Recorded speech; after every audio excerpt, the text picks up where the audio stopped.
Hi, I'm Gail Banack. And I'm Alana Santone. Welcome to the She Means Business podcast. Throughout our careers, we faced countless questions and sought advice from other women we respect and admire. And that's exactly what this show is about. Each week, we aim to help you achieve your goals by sharing our experiences and talking with successful leaders, offering real stories, practical advice, and actionable takeaways for women who mean business. All right, let's do this.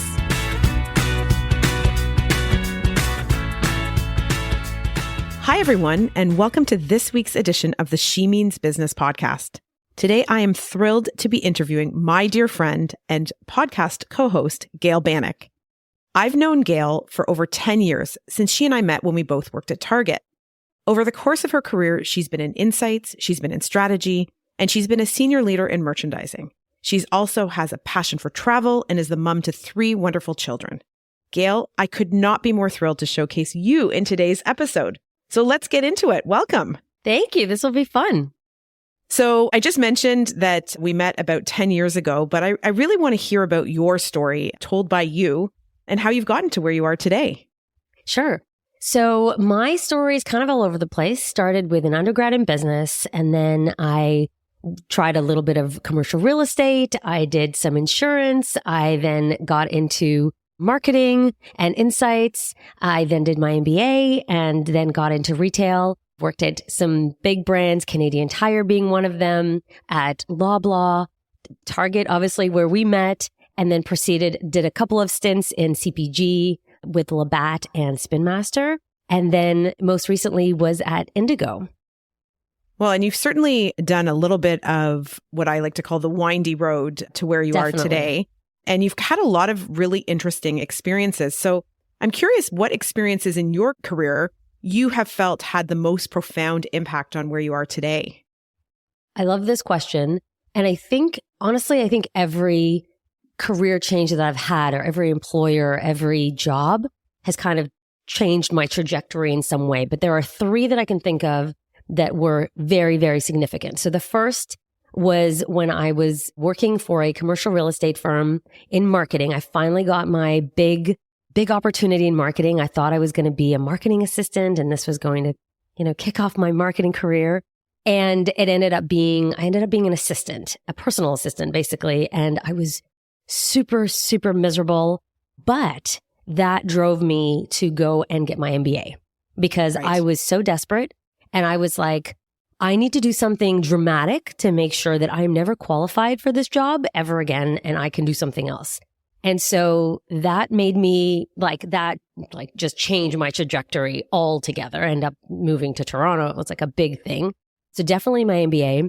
The second big one, there was maybe a fourth. Because the second big one was when I got my big break at Spin Master and Insights, because that kind of gave me a career path. That gave me an idea of what I was good at and what I wanted to do, and the ability to progress. And I learned a ton, and it was amazing. Then can't ignore Target, and I think Target shook a lot of us. So when Target closed, that was huge, and that kind of changed the trajectory of my career yet again. And then when I was at Indigo, the opportunity at Indigo was completely life-changing, because here I was given an opportunity to do something that I hadn't done before at a very senior level, the opportunity to run a merchandising group, having never been a merchant. I was close, but I never got there. And so that really, I think, changed my trajectory yet again, because I was able to be a completely different leader in a different field, which is something that I think very few people get a chance to do. I had a friend who once told me, she said, you can change industries, you can change levels, or you can change jobs, but you can't do all 3. And I kind of felt like I somehow did all 3, and I kind of changed levels too. So it was really very special. Well, let's pause a little bit on this Indigo experience, because that's a big change. That's a big CHANGE change. And I'm just curious, how did you start that job? Because that's a lot of, to your friend's point, a lot of change at once, and something you really have to kind of turn on another level or gear to get yourself ready to kind of walk in there feeling confident. How did you do that? Well, there were a couple of things I would say. One is, and this was really interesting, and I feel like I've learned this now. And so when I was interviewing for the job at Indigo, prior to that, I had interviewed for another job that I could not believe that they called me for. I didn't get it, but I was it kind of like, it broke the mold. It like completely changed my perception of what I could do. The fact that they were even considering me for that job, that even though I didn't get it, it had kind of leveled me up so that by the time Indigo came along, I was like, I could do that. If I could do the other thing, which I thought I could, then I can do this. So I think number one, there was like an internal shift within me that was able to kind of say, okay, I can do this. And then the second thing, there were a series of people in my life, you being one of them, and my husband being another, my new boss, my recruiter, all of these people who were kind of just saying, you can do this. And so between my kind of self-belief from the prior job, even though I didn't get it, to all of these people that I admire, respected, and listened to, also thinking that I could do it, between all of that and my kind of attitude of say, get the job and then decide if you want it, I was like, okay, I can do it. That got me to the first day. I was going to say, because I remember you starting, and there was a process you went through to get yourself to kind of big C confident. Yes. So that got me to the first day. Now, once I got there, then imposter syndrome like set in and like set up shop, like moved in. And that was really just it was a couple of things. Again, one was, I think, every day just saying, okay, I can do this, I can do this, I can do this, I can do this. And then secondly, finding ways to make it my own. So I remember at the time you and I had talked a lot about, okay, what are the skills that I have from other experiences that I can leverage in order to do this job? And also, how do I make this job mine? What are the strengths that I have that I bring into this role? Exactly. And how can I then do this job my way? So, this was a vice president of merchandising. I had never been a merchant before. And so I couldn't do this job like somebody who had been a junior buyer and then a senior buyer and then a director buying. And I couldn't do it that way. What I did know how to do was I was laser focused on the customer. I knew retail inside and out. I had a team of really, really exceptional people. I was creative. I was strategic. And so, okay, how do I pull all of these things together? And I had a great team around me. How do I leverage that team? And so it's like, okay, so how do I do it my way? And it wasn't going to be the way that my predecessor did it. And it wasn't going to be probably the way that the person after me would do it. But how do I do it my way? Right. And I remember watching you from afar as you were doing that and really seeing you leverage those kind of different aspects of your toolkit to really make yourself really like an amazingly effective leader, even though you didn't grow up in merchandising, which is very unusual. So congrats and great job on that. It's very impressive. Let's go back a couple of experiences to Target, because as we talked about, we both worked at Target Canada. And I think that was an experience that impacted each of us in many ways the same, but in some ways differently for each of us. And what was it for you that changed with the Target experience? Target was life-changing. So when Target closed, I was gutted. I literally was mourning. I was crying. I was sad for months. I was so devastated. And I think it was, there are a few values that are at your core as a human. And one of mine at the time was, if you work hard enough, you will get there. You will win. You will get there. And Target, I at the time, up until then, I had never worked so hard. I had never been so motivated and passionate. And I knew that we could do this and we could turn the ship around. And all of these smart people were on our side and working hard. And it felt like we were progressing. And then just the clock just ended and they just kicked us out and said, you can't even be here anymore. And I just couldn't compute. I couldn't get my head around this because it went against my core of, if you work hard, you will get there. Right. It never occurred to me that they would just change their mind and leave. Right. And so that I think was the biggest shift because I had to reprogram myself to basically say, no, you can work really hard and you can be surrounded by A players and, great, smart people, and it can still not work out. And so I had to really think about, okay, so then who am I? Like it really was a very, just a life-changing experience. And yet how do I maintain my ability to work hard and be passionate and committed and think that, it was almost like a marriage that didn't work out. Right. That, but I loved him and and I thought he loved me and we worked hard at our marriage and we were good people and it didn't work out. And so it was just, I had to kind of find a way to love again and say, okay, I can still, love my job and love the company and be committed, but not, and that it doesn't work out sometimes. Yeah.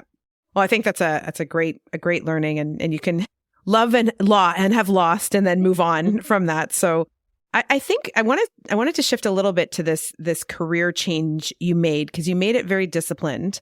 You were for the first 10, 11 years of your career an insights customer person, probably like you did customer a different way even before customer was the thing that you should do. And in my experience, because I thought you were an extremely strong and strategic customer insights person. But I think you made a very disciplined decision to shift away from that and say, I don't want to be known as just an insights person. I want to be something more or different than that. Talk to me about the process you went through or how you thought about that. Because I'm sure a lot of listeners are thinking, like, how do I do that? How do I not be known for one thing, but kind of start to broaden my skill set? Well, it was interesting because I actually loved insights. I genuinely loved the field. I loved the psychology aspect of it. I loved, touching all of the different departments and working with all the people and having ideas and being strategic. And caring about the bottom line, which is the customer. I really loved that. And so, but it didn't meet all of the criteria of all of the things that were important to me. So there were two very important things in addition to that. One was I wanted to have a team. I wanted to be a leader of more people. And there's something just, insights departments are inherently smaller. And so if I stayed in insights, no matter how senior I got, I only would ever lead 2, 3, 4, 5 people. And I had kind of bigger aspirations than that. The second thing, which was also really significant, was I felt like I was at the table. I was at the right table. I was talking to, C-suite and big executives. But at the end of the day, I couldn't make any decisions. And it could be the best advisor in the world. But at the end of the day, they would leave that table and they would go and do whatever they wanted. And so I felt very powerless when it came to the bottom line. And so I kind of had to say, okay, as much as I love customer insights and I'm good at it and it seems to be working for me, I need to kind of move on and find other ways to have more impact, both from a people standpoint and from a operational standpoint. And so I kind of looked around to say, well, where do I find those two things? I would always keep the customer with me, but how do I move on to kind of the next something else that would allow me to do that? And so how did you do that? Like, what was the process you used? Well, at the time I was at Target, and at Target, the heart of the business in retail often, and at Target for sure, was merchandising. And so I was like, okay, I need to get myself over to the merchandising side and because that's where the decision-making is happening. That was the only kind of thing that I could see as a way to achieve those two things. And it also addressed the other issue, which was the team side of the problem. And so I kind of proceeded to try to convince the DMMs, you being one of them at the time, and two other great leaders to kind of consider me, to take me on board. And so I started having those conversations of like, how do I come over to be a merchant? What level would I be? What is the best way for me to do that? How, what do I need to do to make that happen? And kind of campaigned myself, I would say, for many months patiently while continuing to do as good a job as I could in my current job in order to be able to make that move. And I got real close. I got a job offer. And then if only we hadn't gone out of business. I know. I had to sign offer and everything. That would have been a life change as well if that had happened. But no, I think I was, and I felt at the time that I needed to make that change internally. And that was always the plan when I joined Target. I was like, okay, I'll get in through insights because that's where I'm an expert and a specialist. And then I'll move while I'm there. And so that was kind of the plan. And then that didn't work out. And I needed to come up with a new plan, which was transitioning from insights into merchandising, but in a different way. So what ended up happening was when I was working at Canadian Tire, I was able to go from customer insights to customer experience to customer service and own a P&L and then transition into merchandising. Yeah. And I think what you did really well there was actually to or the way you describe it is to be very intentional with what values do I have or what skills do I want to build? And then where do I get those? And then who do I talk to? And then how do I make my case for why they should take a chance on me? That's right. And that's a very deliberate process of how you did that, which I think is people can learn from for sure. Okay, let's shift gears a little bit. You've talked about kind of your career pivots. You are probably one of the most passionate people I know. I mean, we both have a passion for this, but you in particular of women in business and helping women shape their careers. You've been engaged in multiple different organizations. You've been on the board at Lean In. Talk to us about your observations and learnings of yourself, of the people around you as women are trying to chart their careers. Well, I mean, generally speaking, I am for equality. So I have been kind of a feminist from birth, I would say. And I just want everybody to have a chance and everything to be fair. And specifically for women, I just get very frustrated when I don't see, equal women sitting at the table and having a say and in leadership roles and often causing that on them, bringing that on themselves by doing things that men don't do or not doing things that men do.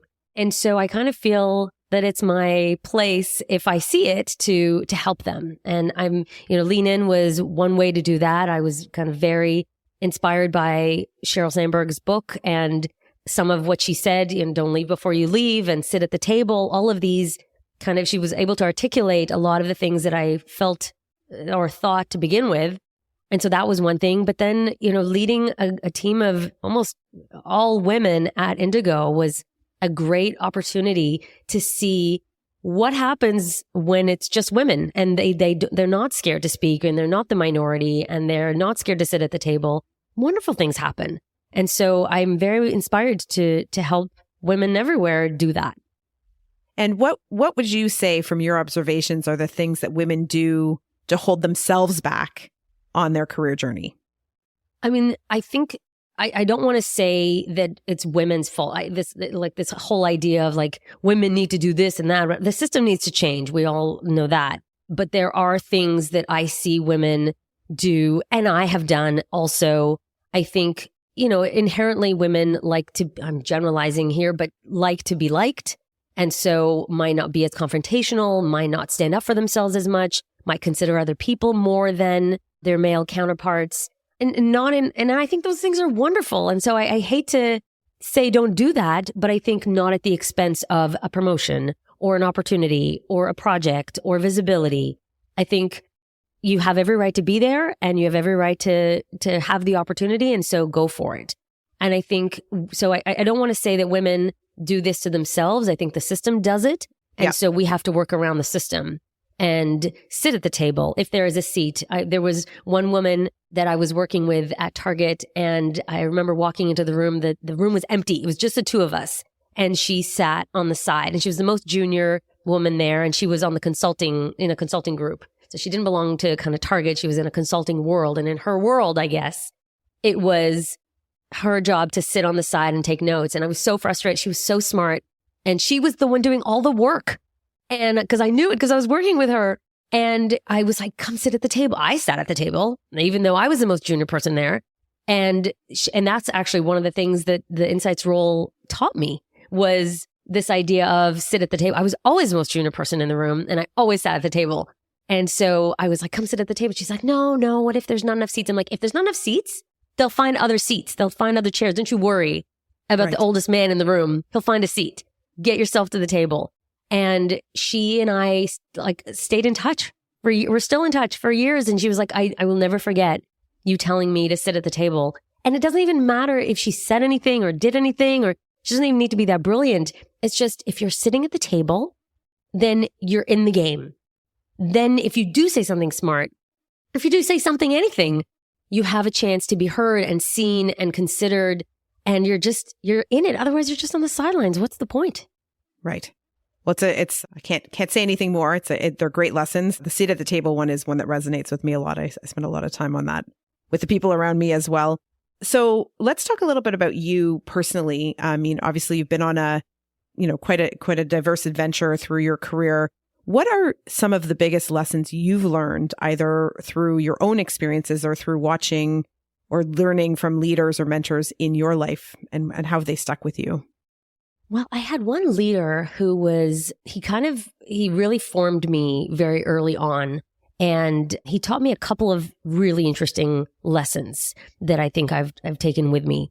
One was, I was running an insights department and I didn't want to deal with the accounting.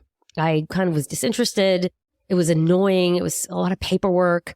And he was like, you need to know where the money is. It has to be your number one priority. Whoever knows the money, the budget, whoever owns the budget and knows where the money is coming from and going has the power. So you got to get in there and understand it. And so I did. And I got into the dollars and cents and which vendor we were paying and when we were paying and all of that, and the money coming in and out. And it was life-changing. First of all, it got it out of my head that as an insights person, I didn't need to worry about that. And I became obsessed with my budget. I've never been over budget, and I will never be over budget. So that was huge. And the second thing actually also came from him was taking control of your time and owning your time. At the time that he joined, my department was kind of a yes. I was always saying yes. I so wanted to be wanted as a department that I would say yes to anybody who wanted any research project at all. And he kind of came in and he was like, you are not a deli counter. You need to be strategic and prioritize and decide what is worth your time and energy. And it worked together with the money too, because obviously you don't have infinite funds to spend. Sure. And so he's like, make sure that you're spending your time and money on the things that matter the most and are going to be the most strategic. And that has really stuck with me. My time is so precious. And it was really, I think both of those lessons are about taking control. Even though I ran a tiny little department that could have been completely insignificant to anybody, that was my world and that was my center of control. And so I had to make sure that I ran it like a good business. And then I just took that lesson and applied it everywhere else, no matter what my department was. I was in charge of my time. I was in charge of the money. Goes with it the people. And then it just gives you a sense of purpose and control. So we like to ask our guests this, but I thought I'd ask you this. What is the one piece of advice you'd give your younger self now that you're kind of well into your career? I'm older. Wiser. So it's funny because we keep asking our guests that, and I feel like we're all giving the same answer. And I feel like I have to give the same answer too, but with a twist. So it's really just, it's going to be okay. I think that's what I would say to my younger self and all younger selves. It's going to be okay in love. You're going to meet somebody and you're going to be happy, and it's going to be okay. You'll have a baby, or it's going to be okay. You'll get a job. I have a very, very close friend who would always say to me, he's like, Gail, where are you in a hurry to? I was always like, in a hurry to get the next job which I don't want to change. So I don't want to say, don't be ambitious and but just know that it's going to be okay. So do all those things, but with the knowledge that you don't need to be worried as you're doing it. So be ambitious, go get that job, do the best thing do the best job you can, go after that promotion, but just don't worry while you're doing it, because it's going to be okay. And if it's not that job, it'll be another one. And if it's not that promotion, it'll be another one. It'll be okay. Well, that is great advice for your younger self and for all of us. My current self could use that too. I was going to say, it really is. It is kind of the advice that kind of transcends no matter where you are, right? Because when you're in the moment, it just feels like it's not going to be all right. Yeah. But when you give it time, really is the great healer of anything. It's just it's an important piece of wisdom for sure. So well, and I've said it before, where I think even every job I didn't get, I'm glad I didn't get it. And because of the one that came after. Yeah, I know you and I've often talked about it too.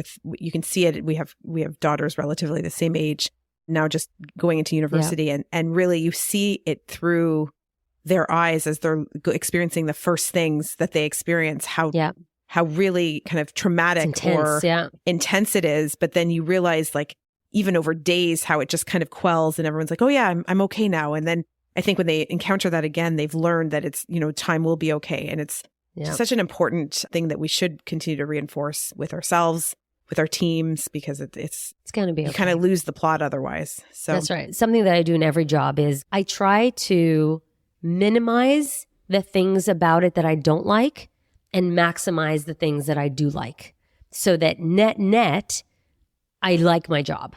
And so I'm a very creative person. And so I inject creativity into things.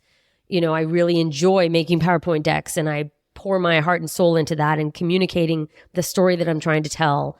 I, created these summaries when I was in Insights that were very visual, and no, they didn't need to be there. Nobody had to do that. Nobody did it before. Probably nobody did it after. But it was important to me to have a creative outlet in a role that could have been very analytical and, mathematical and dry. And so I feel like I do that in every job. And it took me a while at Indigo to figure out a way to do that. But I think I got there in the end. And I even feel like I brought along my very analytical buyer team members to show them a way to be more creative and more visual with their storytelling and communication. So I feel like that's important in every job that you're in, to try to, only then can you assess whether you love that job or not. Try to make it as much what you want it to be as you can before you then abandon ship, which has happened to me. I did do that at another job where I did my best, and then I was like, okay, this is what it is, and I can't stay here. I think that's a great way to describe it, because I would think that it helps you figure out as well who you hire to support you as part of your team, because it seems like yourself really well in terms of what you like and what you don't like. Absolutely. And what I need in order to complement me, because the last thing I need is a bunch of minions that can do exactly what I do. I need people to complement me and do work that I can't do or I'm not as strong at, in order for us as a team to be the best. Right. And I think that's super important. I think also that notion of creativity and making your job your own is interesting, because it kind of puts the power back on you. And for anybody, right? If you take on this job and you say, okay, I'm going to assess it not for what it is, but what it could be, and see if I can make an impact. And only then will I assess whether this is the right job for me or not. But I won't do it at the beginning, because I haven't really put my footprint on it. It's really when at the end, I have to assess it and say, is this where I want to be, or is there somewhere else I want to be? I think that's a really interesting. Yeah. Don't take the job as what it is the day you show up. Massage it and figure out what it can be before you determine if you like it or not, and if it's for you or not. A job is a job, but then once a person gets into that job, then it's alive. And so just every person is different. So again, I had a predecessor who was very, very different to me. And I was like, not only can I not do this job the way that she did it, but I don't want to. I don't want that job. I want the other job that I want. Yeah. And I think that's, and only then when you can take a job and mold it. And of course you have to have leaders that will allow you to do that. Absolutely. That's a critical element of that. I think back to my own jobs that I've had where I may have started the job going, ooh, I'm not sure that's right for me. And then naturally, I don't think I've ever really thought about it that way, but it's a really great way to think about it, is all of a sudden you kind of look back and you're like, oh, I was really able to make impact. But maybe looking back, it wasn't the same impact the person before me made. It's a different impact because I made it my own, right? That's and so it's a really, really interesting perspective. Well, Gail, this has been a thrill. You have always been an inspiration to me in terms of how you navigate your positive attitude, your willingness to take on challenges, your kind of relentless determination to succeed no matter what you do. You are one of the most resilient people I know. And I think you've shared some really great insight today. So thanks for taking the time. And I hope our listeners got to know you a little bit better today after hearing from you on your great career. Thank you so much, Elena. This was fun.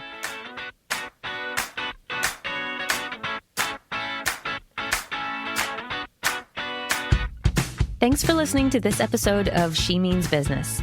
If you enjoyed today's show, please subscribe, rate, and review us wherever you listen to podcasts, and head over to our show notes where you can find helpful links and summaries of key points from the episode.